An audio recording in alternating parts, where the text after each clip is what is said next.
Prima dello spettacolo i protagonisti sono stati loro gli anziani, che grazie alla simpatia di questa operatrice hanno ballato tra sorrisi e sguardi colmi di amore, in cerchio insieme per festeggiare il carnevale, forse il primo dopo 2 anni di pandemia che guarda con più speranza al futuro.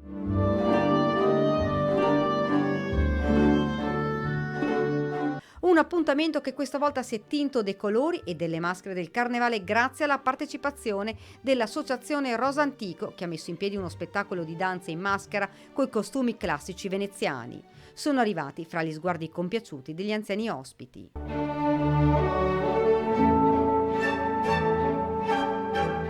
E come per ogni appuntamento di Ballando con le Stelle c'era la giuria speciale concorso di ballo composta dal presidente del Sartor Maurizio Trento, dalla direttrice Elisabetta Barbato, dal presidente del comitato familiari Luciano Campagnolo, dal sindaco di Castelfranco Veneto Stefano Marcone e dalla vice sindaca Marica Galante.